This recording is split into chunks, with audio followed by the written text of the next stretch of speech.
नमस्कार। छोटे भाई की छोटी बातों में फिर से आपका स्वागत है। आज का विषय है दिल का दर्द। क्यों? क्योंकि अभी तक हम मन की बातें सुनते रहे और ये कुछ उसका विरोधाभास है। इसीलिए आज का जो संबोधन है मैं उन्हीं के सामने रखना चाहता हूँ जिनकी हम मन की बात सुनते आ रहे हैं।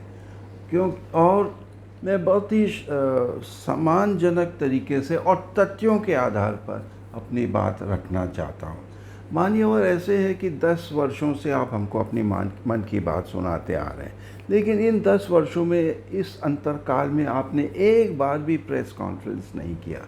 लोगों से आप रूबरू नहीं हो पाए, जिस वजह से जो लोगों का दिल का दर्द है आप उसको भाप नहीं सके। अब मैं एक एक बिंदु पर आपके सामने रखना चाहूँगा कि ये दिल का दर्द क्यों है। शुरू में आपने कहा लेस गवर्नमेंट मोर गवर्नेंस, अर्थात सरकार कम सत्कार ज़्यादा। लेकिन ठीक उसी का विपरीत हुआ और एक के बाद एक पेचीदा कानून बनते गए जिससे हम लोगों का जीना हराम हो गया। ये है मेरे दिल का दर्द।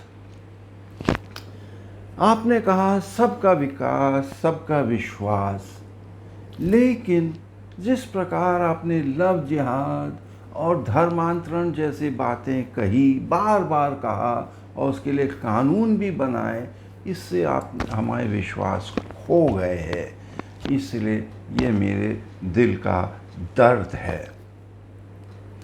आप आर्थिक विकास में जितना भी करें, आप आर्थिक विकास जितना भी करें, लेकिन यदि आपने लोगों के बीच में जो ताना बाना है, सामाजिक ताना बाना, यदि आप उसको बर्बाद करेंगे तो वो कभी वापस नहीं आ सकता। देखिए मेरे सामने ये एक कपड़े का टुकड़ा है और मैं इसको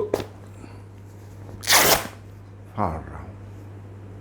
अब बताइए, एक एक ये जो धागे हैं, इन धागों को आप क्या फिर पहले जैसे जोड़ के ला सकते हैं? या ये दाग जो है, ये खाई जो है, ये दूरी जो है, ये बरकरार रहेगा? ये हमको सोचने को मजबूर करता है। ये मेरे दिल का दर्द है। आपने कश्मीर से 370 हटाने के लिए खूब तालियां बटोरी, लेकिन वहाँ का आतंकवाद ज्यों के त्यों रह गया। और तो और इस लोकसभा चुनाव में आप कश्मीर के 3 लोकसभा सीटों पर अपने प्रत्याशी उतारने की हिम्मत तक नहीं रखे हैं।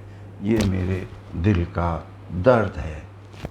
कश्मीर से जुड़ा हुआ लद्दाख है, वे लोग भी आपसे खफा हैं क्योंकि जो उनके सीमित अधिकार थे उसको भी आपने छीन लिया, और जो उनके चरागाह हैं उसे चीन ने उनसे छीन लिया है।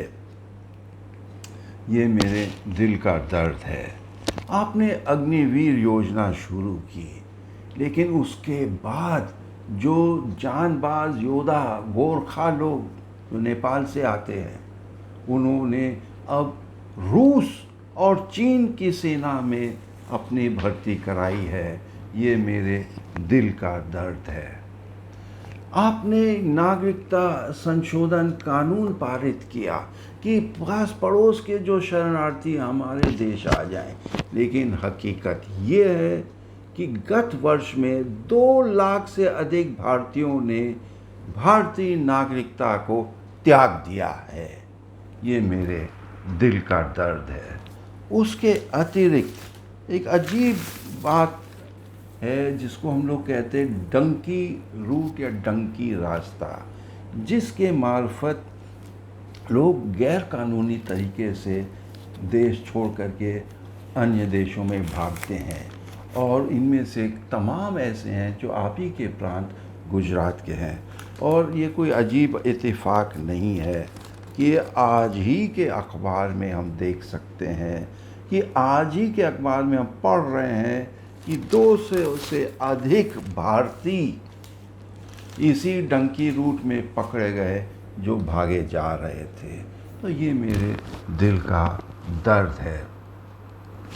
आपने अधूरा राम मंदिर का उद्घाटन किया, लेकिन चारों शंकराचार्यों ने उसका बहिष्कार किया। ये भी मेरे दिल का दर्द है। आप विश्व गुरु बनना चाहते हैं, लेकिन जितने हमें पड़ोसी देश हैं, मालदीव है, नेपाल है, म्यांमार, श्रीलंका, इन सब से हमारे रिश्ते खट्टे हो गए हैं। तो ये मेरे दिल का दर्द है। और देखिए, आज का अखबार फिर से मैं दिखा रहा हूँ उसी पन्ने का, क्योंकि कनाडा और अमेरिका जैसे देश हम लोग के ऊपर आरोप लगा रहे हैं कि वहाँ के तथाकथित सिख या खालिस्तानी समर्थकों को हम ही लोग उनकी हत्या कर रहे हैं या हमला कर रहे हैं। ये देखिए, जो हिंदुस्तानी लोग पकड़े गए कनाडा में, जो इसमें शामिल हुए। अब आप बताइए, इसमें किसका हाथ है? ये हमारे लिए वाकई में दिल का दर्द है। मान्यवर, आपने कोविड काल में दावा किया, आपने बहुत अच्छा काम किया, कुछ हद तक ये सही है, लेकिन फिर से आज ही के अखबार के शीर्षक पे आते हैं। ये वही कोविड वैक्सीन है जो आपने हम लोगों को लगवाया। मेरे को भी 2 बार लगे, और जो इसके निर्माता थे और इंडिया में बन रहा था, अब उसने विश्व भर में कहा कि हम इस वैक्सीन को वापस ले रहे हैं क्योंकि इससे हार्ट अटैक होता है। हाँ जी, मैंने भी 2 बार इसी वैक्सीन को लगाया, और ये मेरा सर्टिफिकेट है जिस पे आप ही का चेहरा हमको देखने को मिलता है। तो ये मेरे लिए वास्तव में दिल का दर्द है। इलेक्ट्रल बॉन्ड्स के बारे में बहुतों ने कहा कि आपने बड़े बड़े उद्योगपतियों के सारे पाप धो डाले, आपको वॉशिंग मशीन तक लोगों ने कहा है। ये मेरे लिए दिल का दर्द है। आपने कहा ना खाऊंगा ना खाने दूंगा, लेकिन मान्यवर, हर सरकारी विभाग के रेट जो है बढ़ गए हैं, दुगना चौगुना 10 गुना हो गए हैं। तो ये हमारे लिए दिल का दर्द है।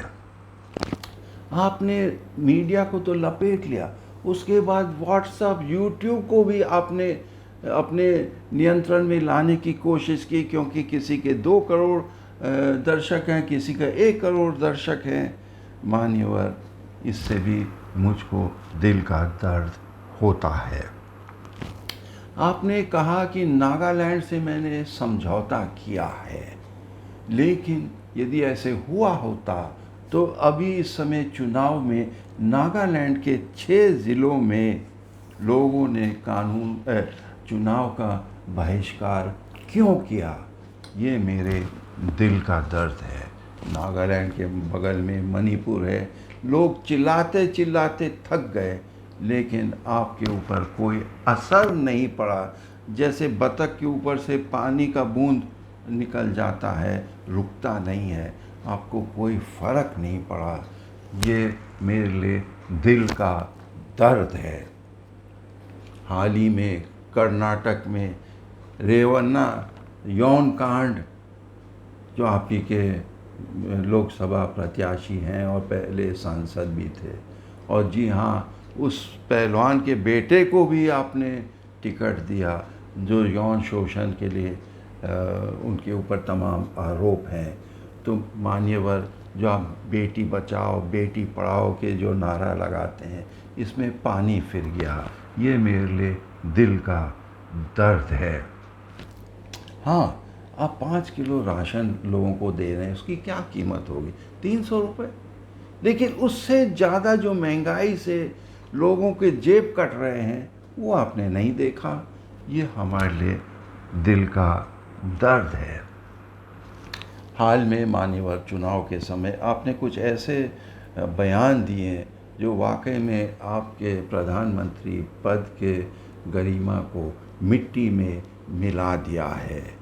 आपने कहा कि लोग माने हिंदू, आप कह नहीं रहे हैं लेकिन इशारा कर रहे हैं, लोगों की संपत्ति उनको दी जाएगी जिनके पास ज़्यादा बच्चे हैं, जिनके बड़े परिवार हैं। लेकिन मान्यवर, आप ही के परिवार में 6 भाई बहन हैं, और जो हमारे यूपी के मुख्यमंत्री जी हैं उनके भी 7 भाई बहन हैं। तो आप किसकी ओर इशारा कर रहे हैं? हाल ही में मेरे एक अति करीब बिहार गए थे, मुजफ्फरपुर ज़िले में एक डॉक्यूमेंट्री बनाने के लिए, और वो एक ऐसे गांव में गए जब बहुत ही गरीब लोग थे और हर घर में, झोपड़ी में रह रहे थे, हर झोपड़ी में 8-10 बच्चे थे। लेकिन मान्यवर, वे उस धर्म के अनुयायी नहीं थे जिनकी ओर आप संकेत कर रहे थे, वो भी चुनावी फ़ायदे के लिए। इसलिए ये मेरे दिल का दर्द है। आपने एक और बात कही अभी चुनावी जुमले में कि जो आपके प्रतिद्वंदी पार्टी है वो विरासत कर लगाएगा, जिससे आपका मकान, आपका मंगलसूत्र, आपका भैंस तक भी आपसे छीना जाएगा। लेकिन मान्यवर, मैं आपको ये याद दिलाना चाहता हूँ, ये जो विरासत कर, जिसको इंग्लिश में एस्टेट ड्यूटी कहते हैं, किसने इसको ख़त्म कर दिया? ये राजीव गांधी जब वो प्रधानमंत्री थे और वीपी सिंह साहब उनके वित्त मंत्री थे, उसी समय ये एस्टेट ड्यूटी या विरासत कर समाप्त कर दिया गया था। तो मान्यवर, हमको इससे बड़े दिल का दर्द हो रहा है। अंत में मुझको शोले पिक्चर का वो डायलॉग याद आता है, बच्चे सो जाओ नहीं तो गब्बर सिंह आएगा। ये खौफ पैदा करने के लिए होता है कि हम यहाँ खौफ पैदा करें और यहाँ तुम मेरे आंचल में कूद आओ, मेरे शरण में आओ। मान्यवर, इस तरह से लोगों का बंटवारा करना उचित नहीं है।